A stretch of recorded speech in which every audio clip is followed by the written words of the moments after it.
নমস্কার, the news counter .এ আপনাদের সকলকে আরো একবার স্বাগত। আপনারা হয়তো দেখেছেন সোনালী গুহর মমতা বন্দ্যোপাধ্যায় সম্পর্কে কিছু বিতর্কিত কুরুচিকর মন্তব্যকে কেন্দ্র করে সামাজিক মাধ্যমে এবং সচেতন সংবেদনশীল নাগরিকদের মধ্যে একটা তীব্র প্রতিক্রিয়া হয়েছে।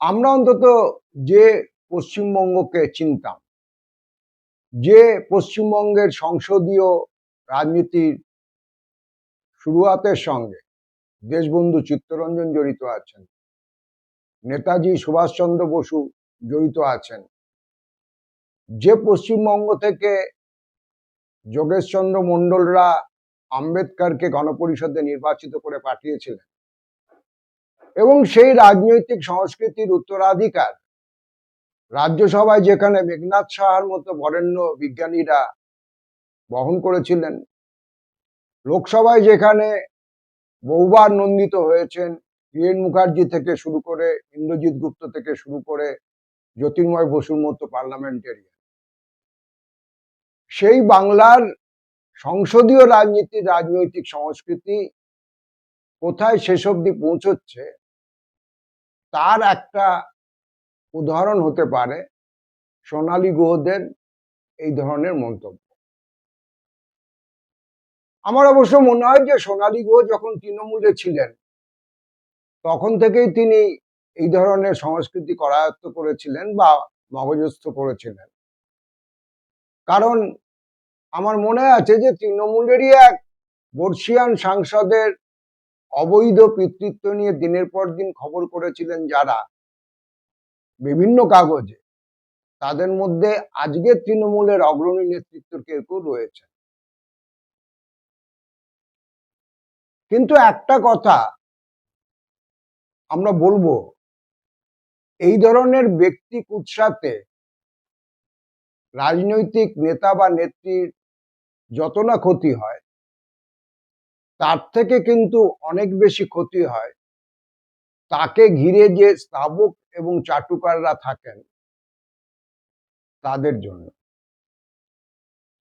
আপনারা একটা ধর্ণা মঞ্চ চৌরঙ্গিতে দেখলেন, দুদিন আগে তুলে নেওয়া হয়েছে।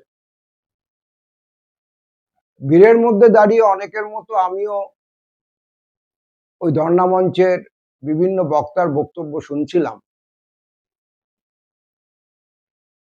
আমার এটা মনে হচ্ছিল যে ওই মঞ্চে কার্যত নেত্রীকে কে কত বেশি পরিমাণে তৈলমর্দন করতে পারেন তার একটা প্রতিযোগিতা চলছে।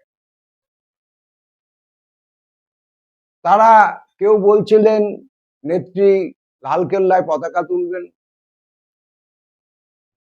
কোনো কোনো শ্বেতশুভ্র পোশাক পরিহিত বুদ্ধিজীবী বলছিলেন যে মমতা জন্মেছেন এজন্য পৃথিবী ধন্য হয়েছে।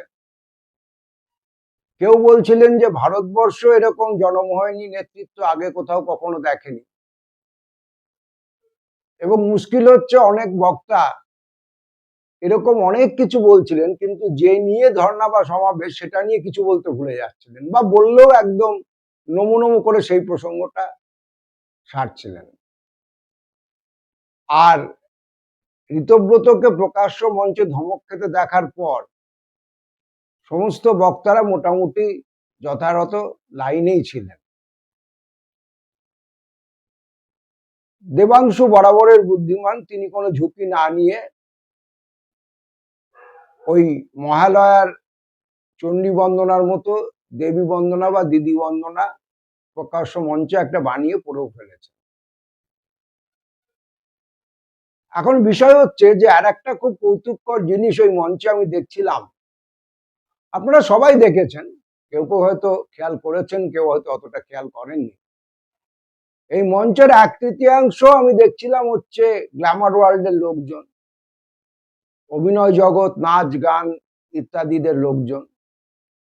এখন আমি বলছি না যে তারা রাজনীতি করবেন না, বুঝবেন না।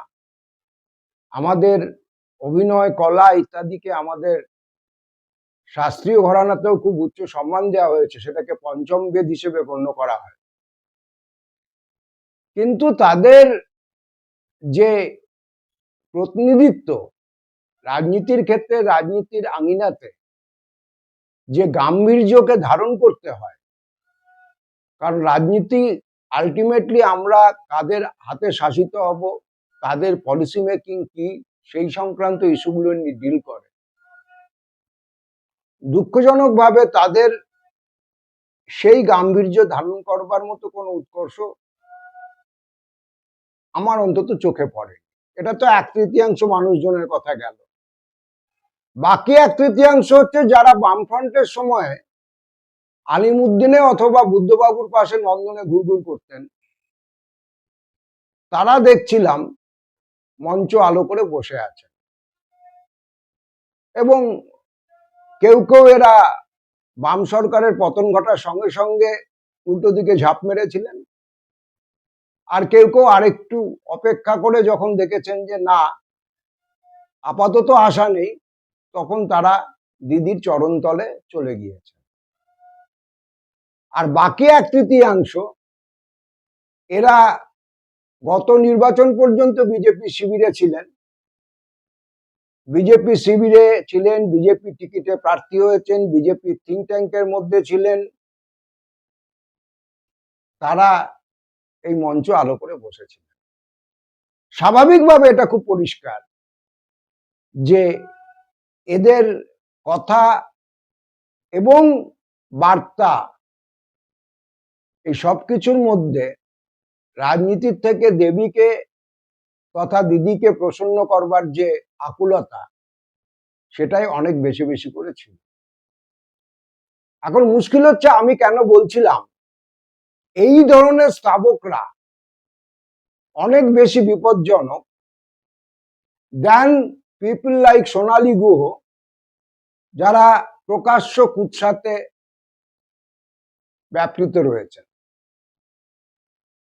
এই যে স্থাবক কুল, এরা যে কোনো মেগালোম্যানিয়াক শাসকের আশেপাশে ঘিরে নিতে ভালোবাসেন,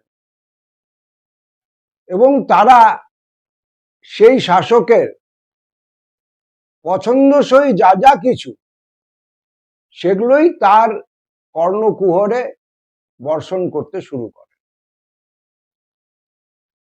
এই কাজে যারা যত দক্ষ হন, তারা দ্রুত নেতা বা নেত্রীকে ঘিরে মঞ্চের দখল নেন। যদি পুরনো দিনের কোনো কর্মী, কঠিন সময়ের কোনো নেত্রী যদি অন্যতর কিছু করার চেষ্টা করেন, তার কি দুরবস্থা হতে পারে সেটা নোয়াপাড়ার মহিলা বিধায়ক মঞ্জু বসু প্রকাশ্য মঞ্চে হেনস্থা থেকে বাকিরা বুঝে গিয়েছে। বিপদের কথা হচ্ছে এটা, কবিরের একটা দোহাতে উনি বলেছিলেন যে নিন্দক রাখো নিয়রে আঙন কুটি ছায়, আঙিনায় কুটির বেঁধে তোমার যে নিন্দুক তাকে বসবাসের ব্যবস্থা করে দাও, কারণ সে সাবান জল সবকিছু ছাড়া তোমার স্বভাব নির্মল রাখতে সাহায্য করবে, কারণ you will be constantly under scanner.